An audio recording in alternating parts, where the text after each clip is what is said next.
The secret of the mountain is that the mountains simply exist, as I do myself. The mountains exist simply, which I do not. The mountains have no meaning, they are meaning. The mountains are. The sun is round, I ring with life, and the mountains ring. And when I can hear it, there is a ringing that we share. I understand all this, not in my mind, but in my heart. Knowing how meaningless it is to try and capture what cannot be expressed, knowing that mere words will remain when I read it all again another day. Peter Matheson. Welcome to this week's episode of Warfare, Advancement, and Revisionism. My name is Preston Floyd, and as always, I am your host. I'd like to thank everyone for listening, and I hope you enjoy this week's episode and that you've enjoyed our prior episodes as well.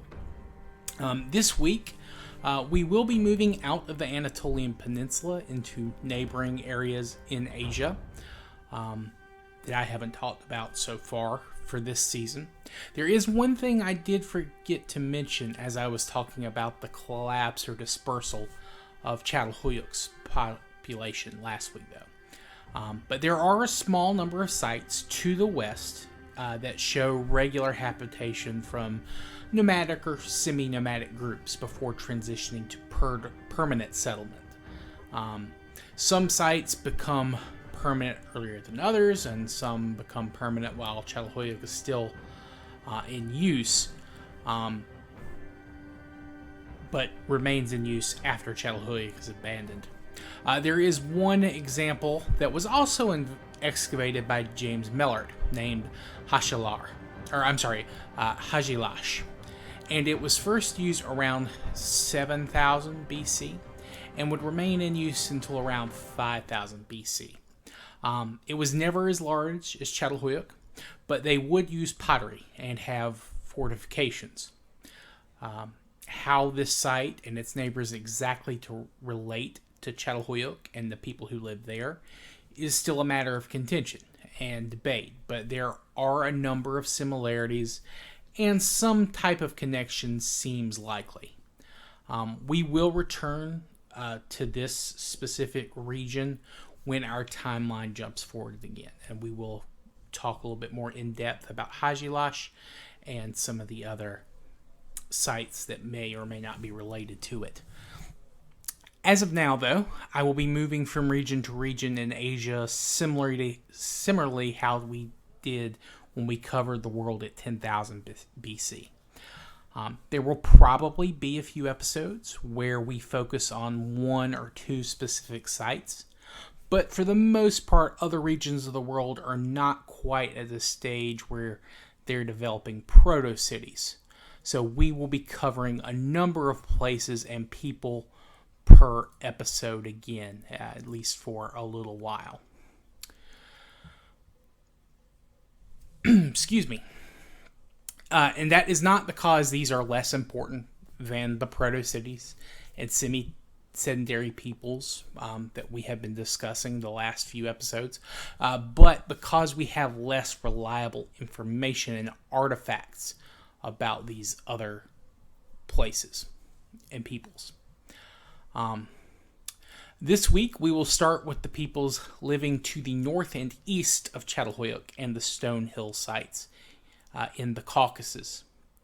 Now, this is one of those regions where there is a bit of a debate on how big this region is and what's included.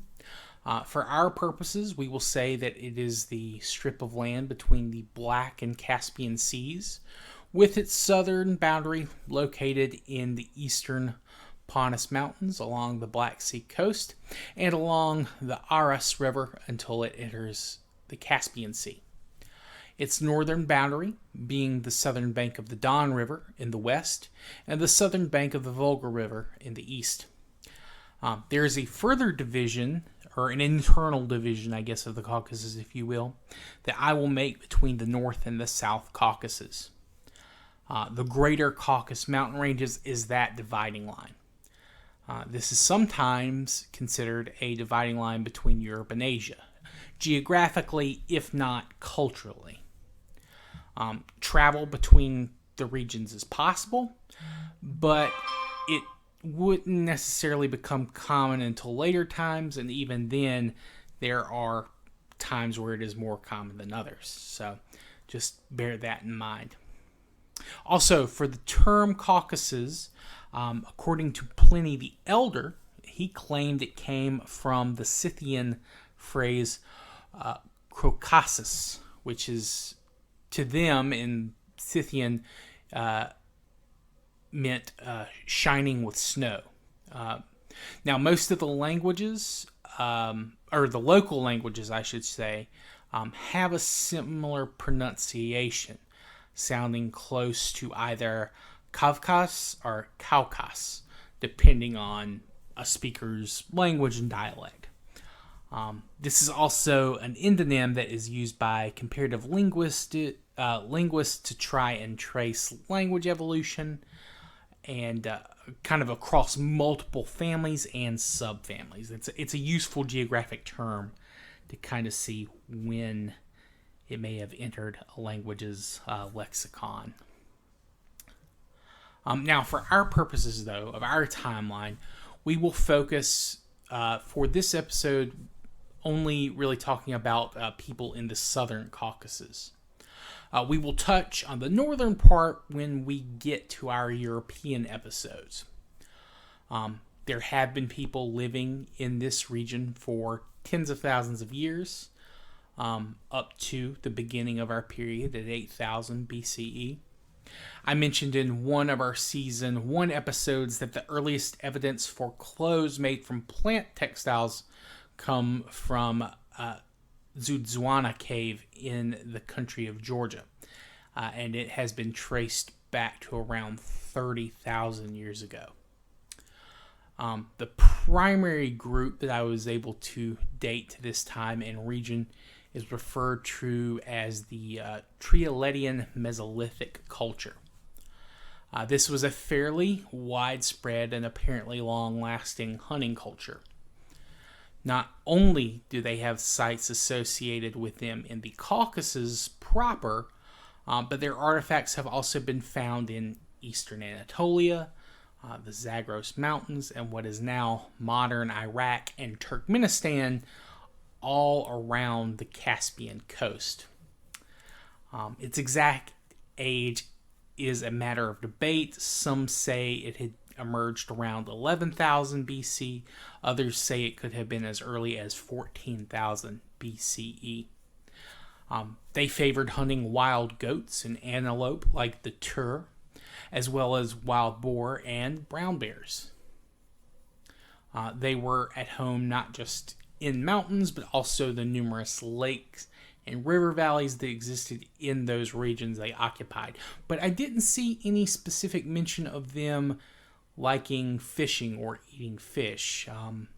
May have been that it was not as popular of a food. It was probably something that maybe they did kind of maybe seasonally, or if it was a kind of a matter of necessity. But again, that's not to say they didn't fish very well. It's just it wasn't mentioned specifically in any of the literature I read.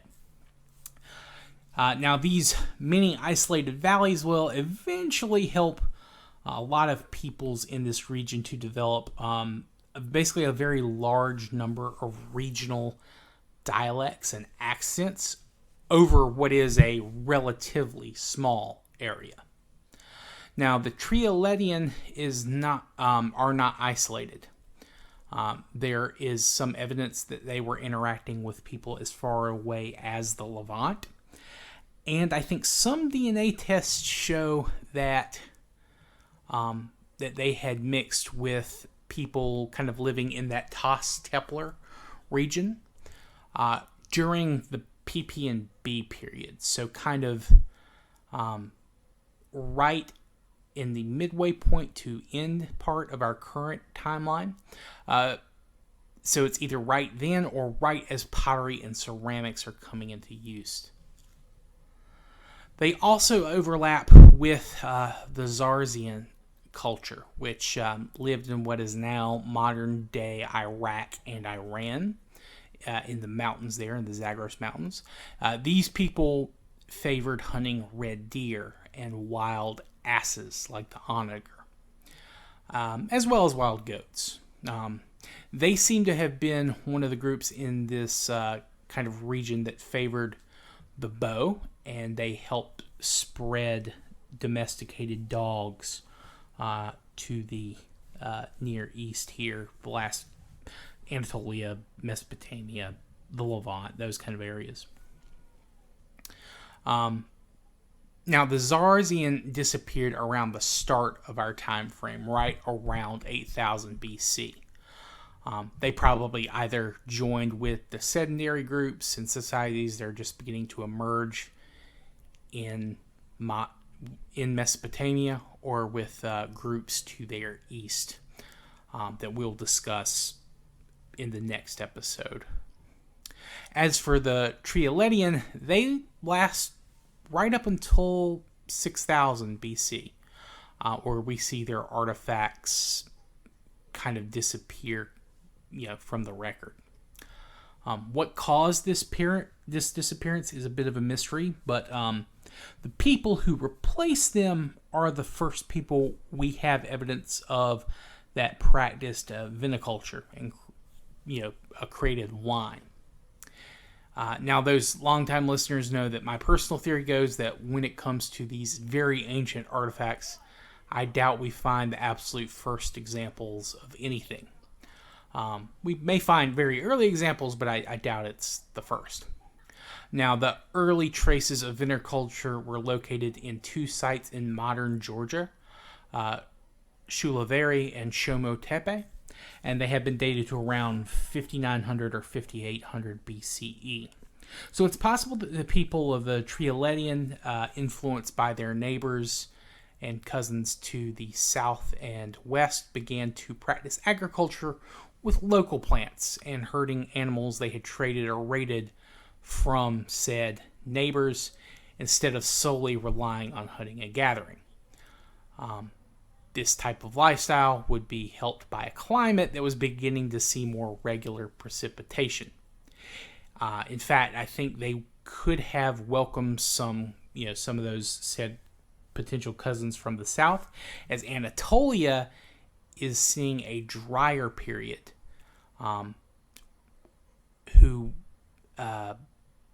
So this would have helped them transition to a more sedentary agricultural lifestyle with this added precipitation. Now, not everyone would adapt to this type of life, of course. Some would continue to hunt. But whatever the exact case is, we can't know for sure.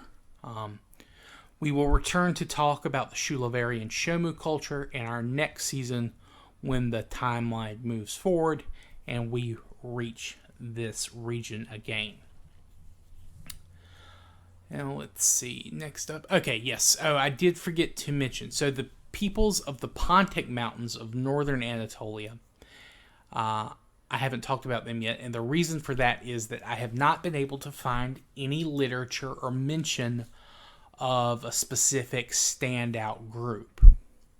Now, I have no doubt that humans lived in the area, but either the amount of people living in those mountain ranges was so small and or spread out so much that they didn't create a readily identifiable monoculture, or it wasn't as easy or a favorable place to live and served merely as a place to travel through rather than live in. Though who knows, perhaps this has just been an area that archaeology has ignored or hasn't been able to effectively excavate. I don't know that for sure, one way or the other. Now, let's move to the south,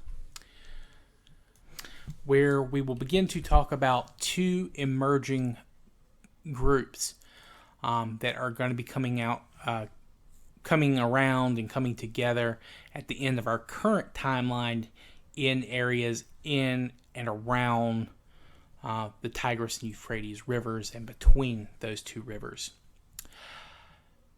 Now, there is overlap between these emerging cultures, both between the two of them, as well as the peoples of Levant and Anatolia that we've covered in the past few episodes, and also some people to the east further into the Iranian plateau that we haven't covered yet. But as for these two groups, we won't be diving into them too heavily right now. But they will be a major focus of this region when we move our timeline forward and we get to the next season, as it were. Now, the exact time frame when these cultures emerge and develop distinguishable traits is debated. But it is occurring around 6500 to 5900 BCE. Along the north of the Euphrates, in the foothills of southern Turkey, and to the east of the PPNA and PPNB sites of western and northern Syria, in the north of modern Iraq, a culture known as the Halaf is forming. And then to the east, around the headwaters of the Tigris and what is now the borders of Turkey, Iran, and Iraq, a group known as the Hassuna appear.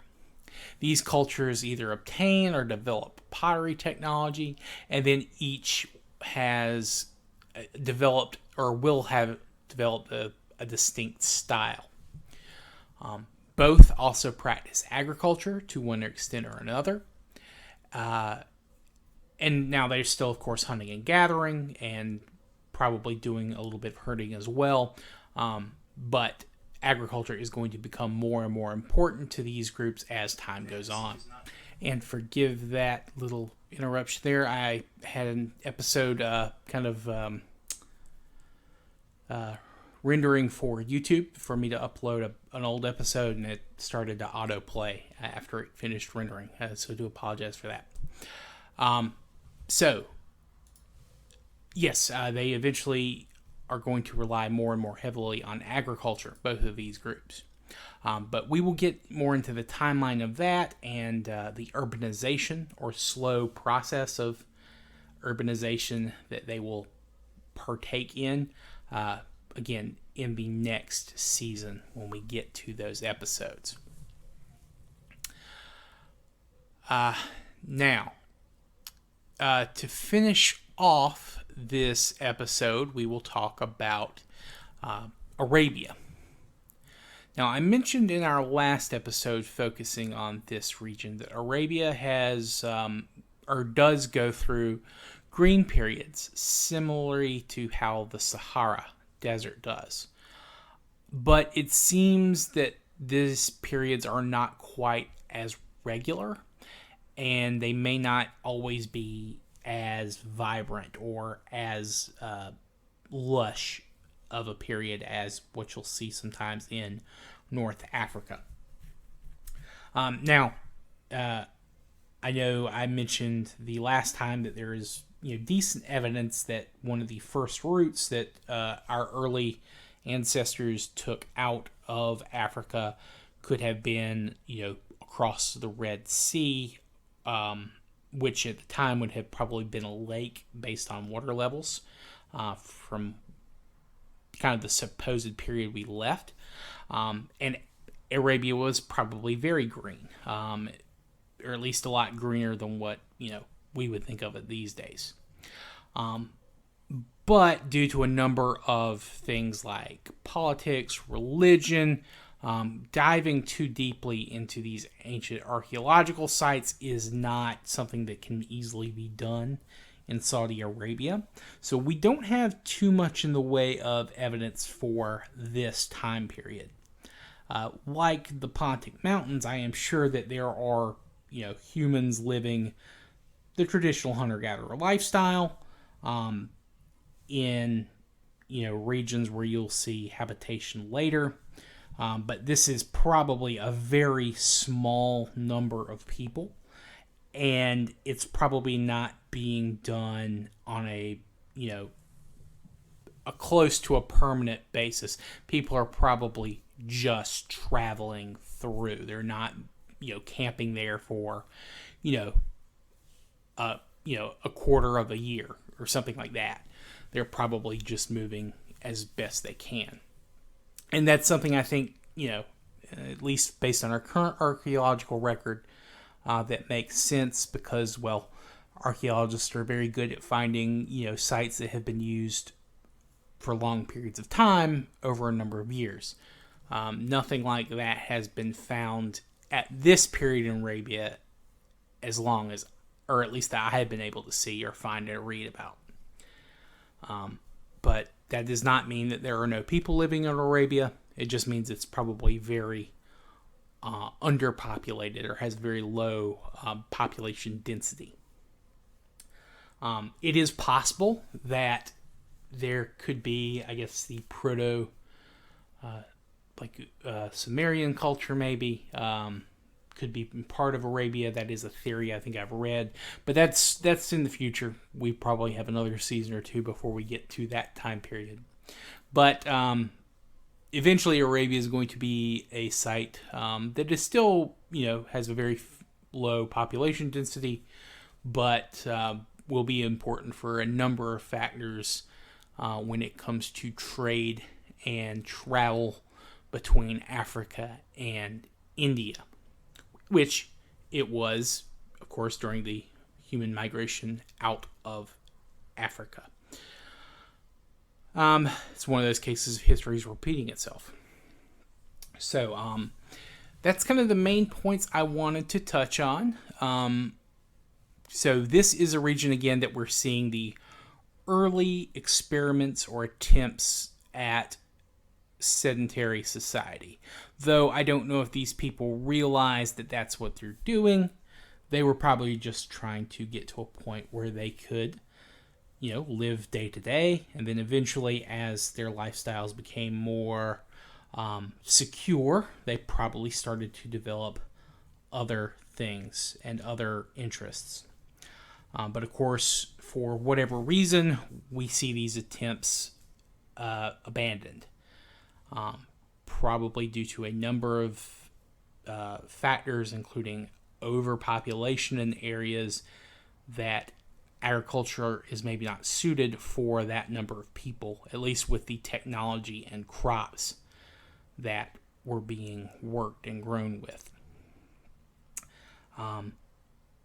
But when we return here the next time, we will see a number of cultures kind of rapidly rising, developing, passing along, artifacts and knowledge to neighboring groups or maybe smaller regional enclaves or exclaves of the parent group, for lack of a better term. And then those groups developing further and kind of taking the mantle or the torch from their predecessors. But again, that's for future episodes. As for this current timeline, we will continue to move into the east. I'm not sure exactly how far we'll get the next episode, but I definitely think we're going to cover all of the groups in the Iranian Plateau region, and at least a few groups that are probably living in Central Asia, like this, the modern day stands, Kazakhstan, Tajikistan, that kind of place. And we might touch on some of India as well. It'll just depend on the amount of information I feel like kind of fits into this time period. But yeah, I think this is a good place to stop. We finished up the Middle East. So we've got a few more sections to go for Asia. I'm going to guess at least 5 more.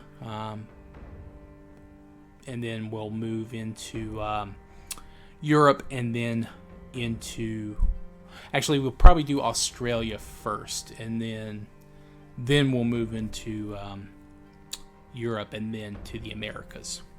Which I've been reading a lot about the last couple of weeks. It seems like there's been some more kind of older stuff to talk about, kind of right in the time frame we're looking at, so that's going to be good. Some brand new information to kind of digest. But yeah, I hope you've enjoyed this episode. If you have any questions or feedback, please do not hesitate to reach out. You can get back with me at waradrevpod@gmail.com, or you can direct message me on Twitter or YouTube. As I said, I've gotten a few more episodes up on YouTube, and I'm going to be putting up a couple of more this week, just trying to kind of get caught up. It's been a slow process, and I haven't always been as diligent about it as I should have, but I am making it a little bit closer with the last couple of weeks. I put up at least 2 or 3 episodes the last couple of weeks, so I am slowly but surely closing that gap. But that's enough of that, so I'll go ahead and include links to the Twitter for DMs, that kind of thing.